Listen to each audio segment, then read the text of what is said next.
Hello everyone, welcome to Garden Air. My name is Natalie and today I wanted to talk about Miltassia orchids, and we're going to hone in on this one right here, the Shelob Tolkien, and she is just a gorgeous orchid. Right now I have 3 blooms open and you can see those spider-like shapes on her flowers, giving her that name Shelob from Tolkien's amazing story, The Lord of the Rings. So taking a look at this orchid, we're going to notice right away that it is quite different than what you might be used to if you grow Phalaenopsis orchids. And that's because this is a sympodial orchid, whereas Phalaenopsis are monopodial. And I'll show you the difference in just a moment. So we have pseudobulbs on our sympodial orchid. And you can see as it grows, each pseudobulb will finish up, and then it will branch out, make a new pseudobulb, and then it'll just kind of keep doing that as it grows. Eventually, you can remove the used pseudobulbs, but I don't until they pretty well much are ready to come off on their own, because they are still green, they are still alive, they might be finished growing leaves, but they are still being used by the plant. They will still provide food because they are green and full of chlorophyll. So you don't want to just yank them off or rip them off. Even if they aren't that beautiful, I just leave them alone. So when you repot a sympodial, you want to go with the flow of the growth. So I have this in a nice big enough pot where it was able to continue to keep growing, and I should have a little bit more room in here for another pseudobulb or 2 before I have to repot. And you just want to kind of make sure you always have room for the growth in the direction it's going. So when I up this pot, I'll be making sure these pseudobulbs are towards the edge, giving more room over here on this side of the orchid. Now I do talk about this a lot on this channel, so it won't be the first time you see it mentioned, but this is a monopodial orchid, and the difference is it doesn't have the pseudobulbs, it doesn't expand like across the pot. It's just a center stalk, and it will bloom from the central stalk. And if it does reproduce babies, it will usually do it on the flower stem, and it'll make a keiki somewhere up here. If it gets enough, strength of like a rooting hormone kind of gathered up in this area, it will start a keiki. So big difference between monopodials and sympodials and how they're grown and also how they're taken care of. So let's talk about the sympodials today. Now the important thing to know about growing a Miltassia or any other kind of orchid with pseudobulbs is that these bulbs will store water. So as you can imagine, these kind of orchids need a little bit more draining power than, say, a monopodial orchid, because these guys will be able to store their water on their own for a little bit of a longer time. Monopodials don't have any way to store water, so they need to be watered a little bit more often. These guys can go longer lengths of time without being watered, and I give them a more draining kind of substrate. So I make my own mixes for all of my orchids so that I have a little bit more control over how moist everything kind of stays inside of the pot. So for an orchid like a Phalaenopsis, I might go a little bit heavier on the sphagnum moss, whereas a Miltassia, you don't see a whole lot of sphagnum in here. I keep it pretty light.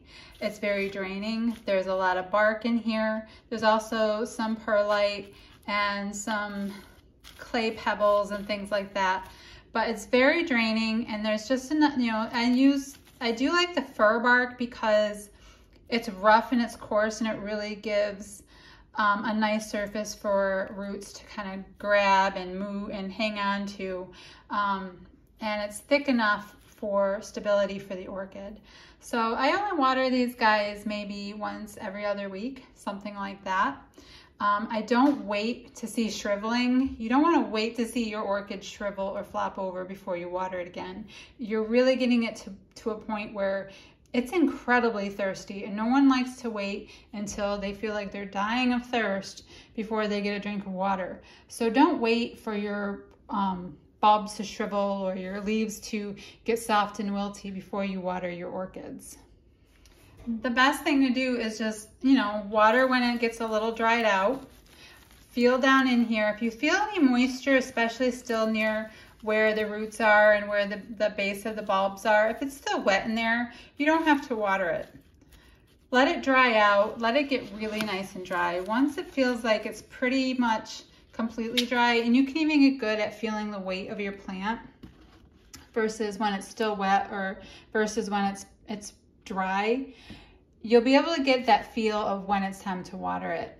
So I do let it get dry and then maybe spend a day or two very dry before I come in and water it. And I'll water it very well, enough water to soak everything, let it all drain out very well, sit on a towel for a little while, whatever you have to do to get all the draining done.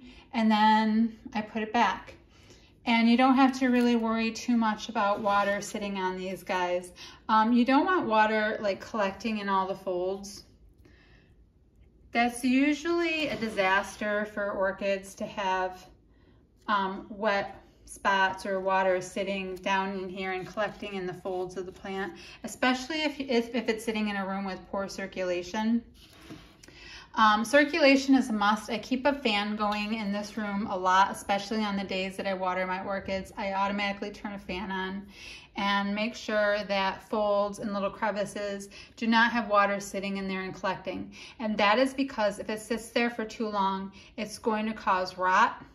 And I don't, you know, obviously you don't want rot starting up in any of your pseudobulbs.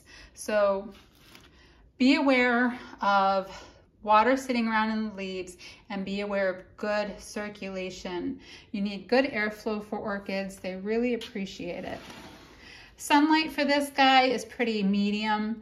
I don't give it bright light, but I don't give it really intense indirect light either.